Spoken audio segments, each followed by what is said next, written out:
prolonged indefinitely. Your golden opportunity is gone. And I am distressed immeasurably because of it. I filed that letter away. I never sent it. I considered the consequences of sending it. Meade was the best man I had for the job. If he had resigned, I would have been worse off. There's one further benefit of keeping your objective in view.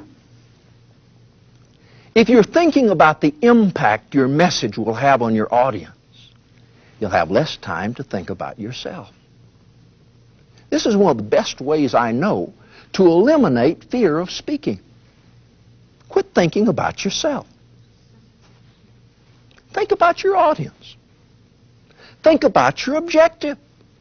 Speaking of keeping your objective in view, reminds me of a story.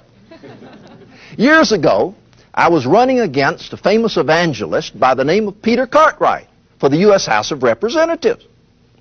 I attended one of his prayer meetings, which was actually a political rally. By and by, he asked everybody to stand up who wanted to go to heaven. Well, I kept my seat. Then he asked everybody who didn't want to go to hell to keep standing or stand up. I remained in my seat, the only person in the house. Cartwright then looked at me. He said, "Mr. Lincoln, where do you intend to go?" I said, "If it's all the same to you, I intend to go to Congress." And I did. Principle 10. Improve your ability a little bit every day. I always tried to expose myself to the biggest ideas and the best communicators I could find. As a youngster, I steeped myself in biographies of George Washington, selections from Cicero, Demosthenes, dramatic passages from Hamlet, Falstaff, and Henry V. I learned from the writings of Thomas Paine and the speeches of Daniel Webster. As a boy, I practiced public speaking without even knowing it. Sometimes after I returned from church, I would assemble my childhood companions on logs and stumps, and I would deliver a parody of the sermon, much to their delight. I tried to hone my communication skills by becoming a member of literary groups and debating societies. I was a member of the New Salem Debating Society and often walked 6 miles to practice before that group. When I moved to Springfield, I helped form a similar group there. The advantage of being a member of such a group is that you can obtain suggestions and criticism. Whenever I could, I subjected my work to scrutiny from individuals whose opinion I respected. I delivered my first inaugural address on March 4, 1861. But I'd written the first draft weeks earlier in Springfield. It was set in type, and I circulated it to several close friends. They offered suggestions for improving the address, several which actually I incorporated into it. I learned to benefit from criticism. My cabinet was composed of outspoken individuals who forcefully expressed their differing views. Even my supporters found fault with me. But I learned that one good critic telling you what you're doing wrong can do more to help you than 10,000 people telling you how great you are.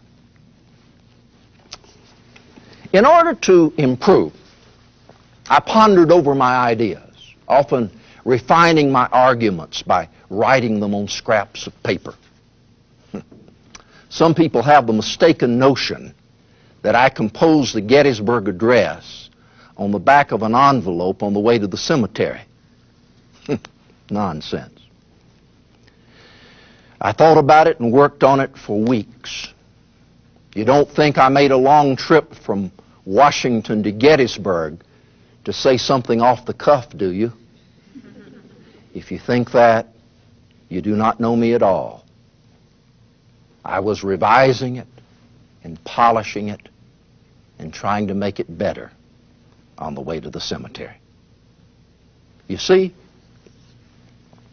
my philosophy is every day to do something, no matter how small, that will make you better. Every day, take at least one step toward Zion. That's how you become an effective communicator. One step at a time. Continuous improvement, I think you call it today. I freely confess that I've had a long-time love affair with words. I learned about them in little ABC schools on the frontier. I became fascinated by them in front of a pine knot fire. I watched my storytelling father use words to hold the neighbors captive. And I learned to treat them with respect with anybody who would show me. Words have been used to cheer me and to praise me. They've also been used to mock, attack, and wound me. But I've never lost faith in their power or their durability. Words can reveal thoughts, conceal pain, paint dreams, correct errors, and pass along dearly bought lessons to the latest generation. Words can transport knowledge from the past, interpret the present, speak to the future. Words can span geographical boundaries or build barriers between them. Words can inflame passions or cool them, stir up the worst or find the best, pull down or build up, tarnish or cleanse, destroy or strengthen, damage or bind up and heal. The ability to use words wisely can endear you to your fellows, win them to your side, and enable you to rise to heights you may now only dream of. That happened to my father's son. Pursuing the mastery of words is worth the time, the money, and all the energy you can muster.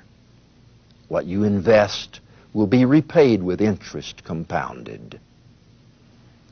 Build up your knowledge so that your words will be informed.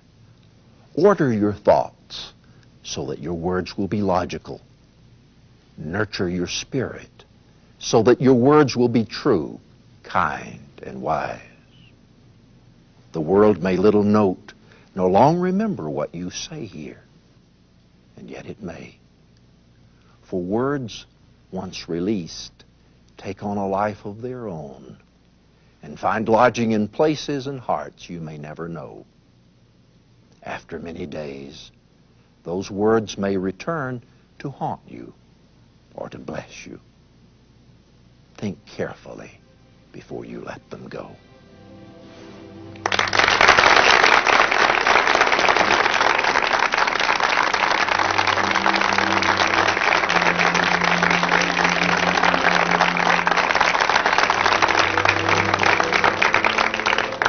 This has been Lincoln on Communication. How to communicate effectively and memorably with Gene Greisman, Ph.D.